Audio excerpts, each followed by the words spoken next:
Ողջույն, դուք դիտում եք Civilnet Business-ը։ Տաղավարում հյուրընկալել եմ ազգային ժողովի փոխնախագահի խորհրդական Սերգեյ Մուրադյանին։ Բարև ձեզ։ Բարև ձեզ։ Շնորհակալ եմ հրավեր ընդունելու համար։ Պարոն Մուրադյան, ձեզ հետ խոսելու ենք ուրեմն գիտահետազոտական փորձարարական մշակումների, այլ կերպ ասած R&D ուրեմն ոլորտին արտոնությունների մասին, որ պետությունը հաստատեց 2024 թվականի վերջին եւ եթե չեմ սխալվում, արդեն մի քանի տասնյակ մոտ 30 միլիարդ դրամի այսպես փաթեթի մասին է, որ հատկացվել է ոլորտին եւ այս տարի եւս պետք է հատկացվի, բայց հենց հաստատման պահից սկսած կային նաեւ ոլորտից դժգոհություններ։ Մի մասը ասում էր, որ սա այն չի, ինչ իրենց կարիքներն է, ամբողջությամբ չի ծածկելու այդ կարիքները, մյուս մասը ասում էին, որ այնուամենայնիվ արտոնություններից չեն կարողանում օգտվել բոլորը։ Հիմա որոշակի ժամանակ է անցել եւ ժամանակն է երևի ձեզ հետ նաեւ քննարկենք եւ հասկանանք, գնահատենք ինչ իրավիճակ է այդ փաթեթի հաստատումից հետո, հա։ Նախ կոնկրետ հարցերով, կամ մարդիկ, որոնք ասում են, որ այսօր պետությունը կարող է տալ արտոնությունները եւ առաջացնել խնդիրներ, այսինքն շատ հաճախ նաեւ չեն էլ ցանկանում, կամ մտածում են չօգտվել այդ արտոնություններից։ Ինչի մասին է այս արտոնությունը եւ արդյոք արդեն խնդիրներ կան, որոնք դուք տեսնում եք։ Նախ անդրադառնամ ձեր առաջին դիտարկմանը, հա, երբ ակնկալիքները չեն արդարացվել, հա, ես կարծում եմ, որ միշտ էլ կլինեն դժգոհություններ, ինչ տեսակի արտոնություններ էլ որ լինեն։ Ինչ է կատարվել, կատարվել է ուսումնասիրություն տասնյակ երկրների եւ արևմուտքի երկրների եւ ասիական երկրների, հիմնականում միջին ասիական երկրների, որի արդյունքում եզրահանգում է եղել, որ մենք ոչ արևմուտք ենք դեռևս եւ ոչ էլ արևելք ենք, հա, այսինքն մենք միջանկյալ գոտում գտնվող մի պետություն ենք մեր էկոսիստեմայով, որին պետք են թիրախային արտոնություններ եւ հենց այդ թիրախային արտոնություններն էլ պետության կողմից տրվել է, այն բյուջեն, որ հատկացվել է պետության կողմից, այսինքն 30-ից 40 միլիարդ դրամը, դա բավականին լուրջ խթանիչ ուժ է։ Վերադառնալով այն հարցադրմանը, որ որոշ մարդիկ գտնում են, որ կարող են խնդիրներ ունենալ պետության հետ, երբ այս արտոնություններից օգտվեն, ես այդպես չեմ կարծում, ինչի համար, որտեղ այս արտոնությունների տեսակները այնպիսին են, որ պետությունը հենց ինքն է հաստատում, արդյոք տվյալ կազմակերպությունը շահառու է, թե ոչ։ Այսինքն դու չես որոշում, դու շահառու ես եւ հետագայում ստուգումների մոնիթորինգի արդյունքում պարզվի, որ դու շահառու չէիր։ Դու դիմում ես եւ եթե որևէ բան չես ստում քո հայտում, հա, այսինքն թե ինչ գործունեությամբ ես դու զբաղվում, ապա կան հանձնաժողովներ, ենթահանձնաժողովներ կառավարության որոշմամբ սահմանված կարգով, որոնք հաստատում են շահառու լինելը։ Եվ հետագա գործունեության ընթացքում, եթե որևէ խախտում թույլ չես տալիս եւ այսպես ասած սահմանված գծերից չես շեղվում, ապա ես բացառում եմ, որ պետական մարմինների հետ կլինեն խնդիրներ այս մասով։ Շատ լավ, իսկ մի խումբ տնտեսավարողներ էլ կարծում են, որ իրենք չեն համապատասխանելու այնուամենայնիվ սահմանված չափանիշներին, որովհետև չափանիշներն են շատ խիստ, որովհետև հատկացած գումարն է շատ ցածր, այսինքն այնպես է դրված, որ ոլորտի կարևոր կազմակերպություններ այնուամենայնիվ չկարողանան մասնակցել եւ ստանալ այդ աջակցությունը։ Չափանիշները ես կասեի ոչ թե խիստ են, այլ հստակ չեն, եւ սա է հիմնական մասը, որից խուսափում է ոլորտը, որի պատճառով խուսափում է ոլորտը դիմել կոնկրետ այս արտոնությունների տեսակներին, բայց ես դες ուզում եմ մի ստատիստիկա ասել, որ առաջին փուլի ընթացքում դիմողների մոտ 90%-ի հայտը բավարարվել է։ Եվ զատ տեսությունից, օրենսդրական տեսությունից գոյություն ունի նաև վաճառություն, որով շատ հարցեր ճիշտ վեկտորի վրա են դրվում։ Եվ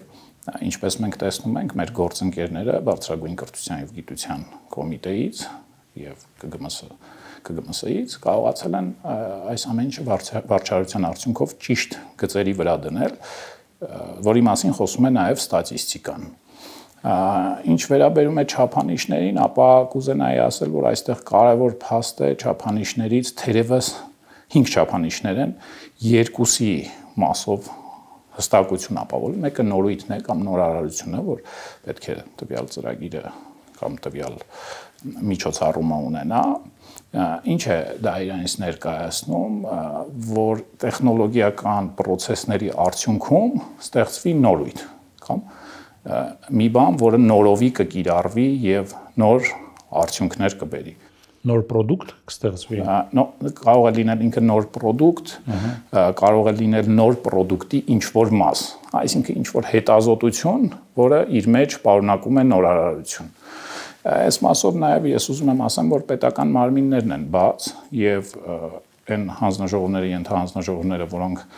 պետք է որոշում կայացնեն, իրենք քննարկումներին են բաց, այսինքն տնտեսվարողները կարող են իրենց հետ քննարկումներ անցկացնել, ապա հայտ ուղարկել։ Լավ, շատ մեծ այսպես փիլիսոփայական եւ նաեւ առարկայական վեճ կա, ում տրամադրել այս աջակցությունը, որովհետեւ կապ ունի արդյոք ինքը product ստեղծող տեղական կազմակերպությունն է, թե հիմնականում outsource-ով զբաղվող կազմակերպություն, որը արտաքին կամ արտասահմանյան պատվերներ է իրականացնում։ Եվ մեծ հաշվով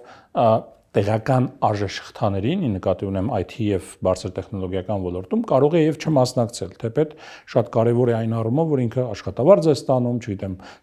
սպառմանն է մասնակցում, սպառողական շուկան է խթանում եւ այլ։ Միանշանակ դա կարեւոր է, բայց այնուամենայնիվ ՏՏ ոլորտում կամ բարձր տեխնոլոգիական ոլորտում արժեշղթա չի ձևավորում։ Կա նման առանձնացվածություն, այսպես ասած, կապ ունի դա։ Տեսեք, կապ չունի բիզնես outsourcing-ը, թե product բիզնեսը։ Ինչով է տարբերում outsourcing բիզնեսը product բիզնեսից, որ product-ը բացի research and development-ից ինքը իրականացնում է նաև marketing, ինքը outsourcing վաճառքներ, sales եւ այլն։ Իսկ outsourcing բիզնեսը նման մի կազմակերպության R&D մասը outsourcing կամ outstaffing անողն է։ Եվ այստեղ կարևոր է թե ինչ R&D եւ գիտական ներուժ ունեցող պրոյեկտ, outsourcing-ի դեպքում կամ product է ստեղծվում։ Եվ հետեւաբար ես ուզում եմ նաեւ տեղեկացնեմ մեզ լսողներին, որ outsourcing կազմակերպությունները նույնպես կարող են դիմել եւ ստանալ R&D սերտիֆիկատ եւ օգտվել այս արտոնություններից։ Որքան կազմակերպություն է դիմել, կա արդեն հստակ պատկեր, թվեր, վիճակագրություն։ Ես ձեզ ասեմ, կազմակերպությունների քանակով չասեմ, ընդհանուր արտոնությունների եւ խթանման ծրագրերի մասով ասեմ, որ դրանք այս պահին քիչ իրացվելի են, նվազիրացվելի են։ Մոտավորապես 30 միլիարդ դրամից այս տարի միգուցե իրացվելի կլինի մոտ 30%-ի չափով ընդհանուր արտոնությունների ծրագրի մասով, բայց եւ ուզում եմ ասեմ, որ այստեղ կա գլխավորապես ոչ թե արտոնությունների խնդիրը, ինքնին բովանդակությունը, այլ իրազեկման խնդիրը, որը մենք թերևս, այսինքն պետական մարմինները մի փոքր ավելի թերացել ենք այս հարցում եւ пассивությունը պայմանավորված է ոչ թե նրանից որ մարդիկ չեն ուզում դիմել, այլ նրանից որ այդքան էլ տեղեկացված չեն, ինչից կարող են օգտվել։ Իրազեկման խնդիր ունենք մենք։ Ես նաեւ ուզում եմ նշել, որ որոշ ժամանակ առաջ մենք կազմակերպեցինք մի միջոցառում, որտեղ հրավիրեցի նաեւ կառավարության իմ գործընկերներին, այսինքն աշխատանքի եւ սոցիալական հարցերի փոխնախարարներ, ԲՏԱ փոխնախարարներ, պետնախագահի առաջի տեղակալներ, մեր գործընկերներն էին ֆիննախից, էկոնոմնախից եւ այլն եւ այլն։ Եվ ինչին էր դա նվիրված, որպեսզի ոլորտը բոլոր իր հարցերը տա համապատասխան մասնագիտացում ունեցող կառույցներին, որոնք կապ ունեն արտոնությունների հետ, եւ ստանա հստակ պատասխաններ։ Եվ դա հենց այդպես էլ եղել է եւ նաեւ ստանա երաշխիքներ, օրինակ ՊԵԿ-ի կողմից վարչարության մասով, օրինակ ԲՏԱ-ի կողմից մոնիթորինգի մասով եւ այլն եւ այլն։ Եվ այդ իրազեկման արշավը իր թիրախը գտավ եւ այսօր գնալով շատանում են արդեն դիմողները։ Ոլորտը, տվյալ դեպքում գիտահետազոտական եւ փորձարարական մշակումների ոլորտը, պետության ռազմավարական տեսլականում ինչպիսին պետք է լինի։ Այս արտոնությունները զուտ չի տրվում նրա համար, որ այդ ընկերությունները զուտ մնան Հայաստանում, գործեն Հայաստանում եւ հարկեր վճարեն։ Դա ինչ խոսք շատ կարեւոր է, բայց վերջնական նպատակը կամ ստրատեգիական ռազմավարական տեսլականը ո՞րն է պետության, ինչպիսի ոլորտ ունենալ։ Ռազմավարական տեսակետի մասին խոսելու համար մենք պետք է ունենանք ռազմավարություն, որը ներկայումս մշակման փուլում է։ Եվ վստահ եմ, որ ռազմավարության մշակման ավարտից հետո նաև դա արտացոլված կլինի, այսինքն մեր պատկերացումները արտացոլված կլինեն, թե ինչու ենք մենք արտոնություններ տվել, օրինակ R&D-ին, դա արդեն իսկ հիմնավորված է, բայց ռազմավարական տեսանկյունից։ դա կհիմնավորվի եւ ես վստահ եմ, որ արտոնությունների որոշ տեսակներ կլավարկվեն կամ կփոփոխվեն արդեն ռազմավարության հետ շփման եւ ասոցացման արդյունքում։ Դուք ինչի՞ ես հարց տվեցի, դուք քանի որ ասացիք եղել է հետազոտություն, ինչեւ այս ուրեմն աջակցության ծրագիրը մշակել է եւ հետազոտվել է թե ասիական շուկան, Ասիայում գործող ոլորտները, թե արևմուտքը եւ որոշվել է, որ Հայաստանը դեռ դրա մեջտեղում է գտնվում, այսպես ասած, հա։ Մեզ համար ռազմավարական տեսնած ձեր շփումների արդյունքում եմ ասում, ես այո, ռազմավարություն չկա, կլինի կիմանանք, բայց այնուամենայնիվ ձեր շփումների արդյունքում ինչպիսին են տրամադրությունները, մենք պետք է ունենանք ասիական ոճի, չգիտեմ, եւ դրա մոտ ոլորտ, թե արևմուտքում զարգացած այսպես R&D ոլորտին ավելի համահունչ ոլորտ, որն է ավելի շատ այսպես պատկերացումների մակարդակում եւ քննարկումների մակարդակում։ Բնականաբար մենք ձգտում ենք դեպի արևմուտք, հաշվի առնելով արևմուտքի տեխնոլոգիաները եւ տեխնոլոգիական շուկան, արևմուտքի ֆինանսավորումը տեխնոլոգիական շուկայի, երբ որ ես ասում եմ մենք ոչ Ասիա ենք, ոչ արևմուտք ենք, հա, օրինակ արևմտյան կամ հյուսիսային Եվրոպա ենք, ես ի նկատի ունեի, որ մենք որոշակի զարգացում ապրել ենք, այ տարբերություն Ասիայի, այսինքն ճանապարհ ենք անցել, բայց դեռևս չենք հասել արևմուտքին։ Օրինակ արևմուտքում շատ հետաքրքիր լուծումներ կան արտոնությունների մասով, նույն Շվեյցարիան, օրինակ լուծում է գտնում ցանկացած ինդիվիդուալ կազմակերպության հետ, կնքելով tax rule, այսինքն հարկային պայմանավորվածություն, թե ինչ հարկեր կվճարի այդ կազմակերպությունը, օրինակ ապագա 5 այո, յուրաքանչյուր վարչատարածքային միավոր կարող է այդ կազմակերպության համար պայքարի։ Օրինակ ասիական շուկայում մենք ունենք ավելի պարզ լուծումներ, հա, այսինքն օրինակ բոլորի եկամտային հարկը սահմանում եմ 7%։